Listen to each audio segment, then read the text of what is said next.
अस्सलामुअलैकुम, welcome back to my channel. उम्मीद करती हूँ आप सब ठीक होंगे, खैर वाफियत से अपने घरों में खुश होंगे। आज मेरे गांव के सफ़र का एक दूसरा व्लॉग है, चले शुरू करें। मैं अपने गांव टीरी की तरफ जा रही थी।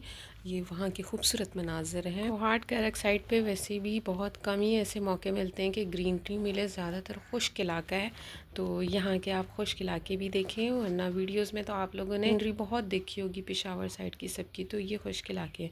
तो हम अपने गाँव की तरफ जा रहे थे। वहाँ से हम जब भी गाँव जाते हैं तो हमेशा लाजमी हम कब्र पे भी जाते हैं, जो रिलेटिव्स की होती हैं, जैसे दादी की, नाना नानी की, इन सब के हम लोग ज़रूर जाते हैं, दुआ पढ़ते हैं। इस व्लॉग में मैं कोहाट गई थी। कोहाट में हमारा कुछ ज़रूरी काम था तो वो हो गया था, और कुछ सामान वामान लेना था वो भी ले लिया था। ये नेक्स्ट डे का व्लॉग है। नेक्स्ट डे बस मैं अपने रिलेटिव्स के घर रुकी हुई थी अपने गांव में। शाम के टाइम में बस मैं थोड़े से बाहर निकल आई थी। वहाँ की बस ये खूबसूरत जो मनाजिर हैं, मैंने सोचा मैं आप लोगों के लिए कैप्चर कर लूँ अपने गांव के। नेक्स्ट मॉर्निंग हम लोग निकल गए थे। हम लोग जब भी वापसी करते हैं तो हमारी कोशिश होती है कि हम वीकेंड तक पहुँच जाएँ, ताकि वीकेंड पे रेस्ट। आप लोगों को पता है कि वापस फिर वर्किंग डेज होते हैं, सबको अपने काम होते हैं, ताकि रेस्ट कर सकें, आराम से जा सकें। लेकिन दिस टाइम हमारा वापसी का सफ़र बिल्कुल भी नॉर्मल नहीं था। हमने सोचा था कि सुबह गांव से जल्दी निकलेंगे तो आराम से घर पहुंच जाएंगे, वीकेंड पे रेस्ट करेंगे, लेकिन इस सफ़र ने इतना अनएक्सपेक्टेड टर्न ली है,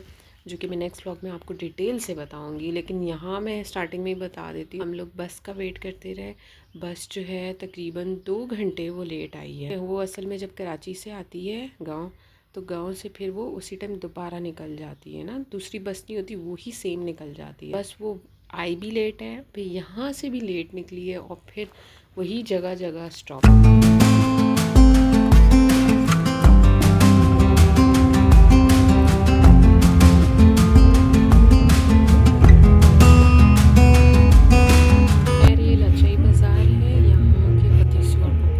फेमस हैं। जो लोग कोहाट या लचई की तरफ आए होंगे ना, तो ज़रूर पता होगा इस पतीसे का और पकौड़ों का ना। तो ये पकौड़े नॉर्मल ऐसे वो जिस तरह हम घर में बनाते हैं वैसे नहीं होते हैं पकौड़े ना। मैं पिक इसकी ले नहीं सकी थी, लेकिन उसमें बेसन की पूरी एक डो बनाई जाती है और उसकी थिक स्ट्रिप्स लंबी लंबी बनाई जाती हैं, और देन उसको फ्राई किया जाता है, और ऊपर से जो आमचूर डालते हैं उसके ऊपर मज़ा ही आ जाता है। मैं कहती हूँ चाट मसाले से ऊपर की जो चीज़ है ना, वो आमचूर है। आमचूर से पकौड़ों का बहुत ज़बरदस्त मज़ा आ जाता है। और मेरे व्यूवर्स में अगर किसी ने ये पकौड़े ट्राई किए ना, लचई पकौड़े, तो वो प्लीज़ लाजमी कमेंट करें और अपना एक्सपीरियंस बताएं कि उनको कैसे लगे थे।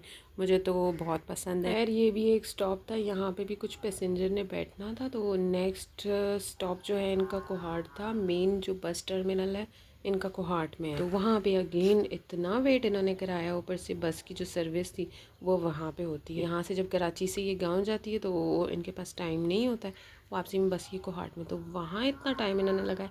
लेकिन फिर भी हमने एक्सपेक्ट नहीं किया था कि हम लोग इतना लेट हो जाएंगे। वैसे कराची से हमारे गांव तक का जो सफ़र है वो 21 आवर्स में हो जाता है मैक्सिमम ना, लेकिन इस बार 21 क्या 24 से भी ऊपर हो गए थे। मैं आपको नेक्स्ट व्लॉग में एक एक चीज़ बताऊंगी कि हम लोग कहाँ किस तरह लेट, बस के साथ क्या सीन हुआ।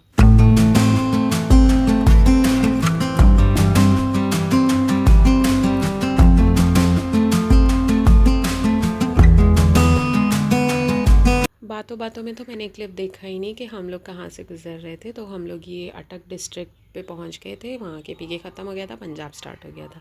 उसके बाद हम लोग पंजाब में ही थे। हम लोग यहाँ दोपहर के खाने के लिए हम लोग रुके थे। तो ये अच्छा होटल था, वरना कभी कभी इतने गंदे होते हैं कि वो शेयर करने के भी काबिल नहीं होते। घर से हम लोगों ने खाना बनाया था तो हम लोग वो खा रहे हैं। बस रोटी हमने तैयार ले ली थी कि जो चक्की की रोटी होती है ना, वो जब बंदा ठंडी नहीं खा सकता, वो इस तरह की होती है। और अगर खाने की बात है तो वो घर का खाना बिल्कुल बेस्ट होता है, हेल्दी होता है। हम लोग अगर बाहर का ऐसे खा लेते हैं ना रास्ते में, क्योंकि उनके स्पाइसेस भी अलग होते हैं, पता नहीं किस किस्म का बनाते हैं। लास्ट टाइम हम लोगों ने खाया था, बस तबीयत ख़राब हो गई थी। इस वजह से हम लोग घर का खाना प्रेफर करते हैं रास्ते में। मोटरवे पे मुझे जो सबसे खूबसूरत जो मुझे मनाजिर लगते हैं वो यहाँ सॉल्ट रेंज के लगते हैं। ये भी हम सॉल्ट रेंज के साथ थे। ये यहाँ पे बहुत डेंजरस कर्व्स होते हैं, जिसकी वजह से जो बस है वो स्लो हो जाती है। सारी एक लाइन में बस स्लो स्लो चलती है ना, क्योंकि बहुत डेंजरस यहाँ पे कर्व्स मिलते हैं। यहाँ का जो व्यू है ना, इतना ज़बरदस्त है, मैं कहती हूँ कि मैं कैमरे में भी उस तरह कैप्चर नहीं कर सकी जिस तरह हम अपनी आँखों से देख सकते हैं।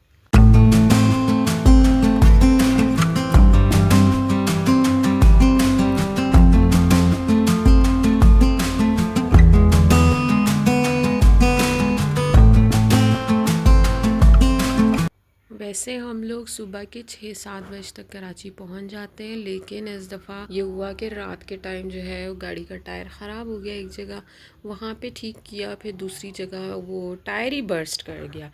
और इससे बुरी बात आप लोगों को पता है क्या, कि गाड़ी एक सफ़र पे रवाना है और इनके साथ स्पेयर टायर भी नहीं है। कितनी ये गलत बात है, इनके पास स्पेयर टायर भी नहीं था, जिसकी वजह से बस अब ये जो टायर बर्स्ट हुआ है, बस स्लो स्लो मोटरवे से उतरी है और इन्होंने एक बस पंप देखा है, होटल देखा है कि कहीं हो हम रोक। तो यहाँ हम लोग इंतज़ार कर रहे थे कि हम बस कब ठीक होती है तो हम लोग अपना सफ़र दोबारा से स्टार्ट करें। हम लोग ये सक्खर में थे, सक्खर में सुबह का टाइम वैसे ही हो गया था और मेरी तबीयत बहुत ख़राब हो गई थी, क्योंकि सफ़र में वैसे ही ज़्यादा खाया पिया नहीं जाता है। तो बस कुछ भूख से हालत ख़राब हो रही थी, चक्कर आने शुरू हो गए थे। बस मैंने फिर यहाँ पे मेरे साथ मेरे वालिद आए थे, उन्होंने चाय पराठे मेरे लिए लेकर आए। पूरे सफ़र में मुझे सबसे जो बेहतरीन होटल लगा है ना, वो ये वाला है। इसके बैक साइड पे ट्रक वालों के लिए होटल बनाए थे, जो ट्रक ड्राइवर आते हैं ना वो। और एक ये इन्होंने बहुत था, इनका अंदर डाइनिंग भी था। और यहाँ पे मुझे पर्सनली इस तरह बाहर बैठ के ना ये व्यू मुझे बहुत अच्छा लगता, तो मैंने कहा यहीं पे खाऊंगी। तो फिर यहाँ बस चाय पराठे खाए हैं, बहुत मज़े के थे। और बस इस वक्त मैं आप लोगों के साथ कंटिन्यू करूँगी। तब तक के लिए अल्लाह हाफ़िज़। और मेरी वीडियोस को प्लीज़ लाइक और सब्सक्राइब कर दें, सपोर्ट करें मेरे इस चैनल को। और इस तरह की और वीडियोस देखने के लिए प्लीज़ इंतज़ार भी करें और देखें लाजमी। Thank you for watching. Allah पामान।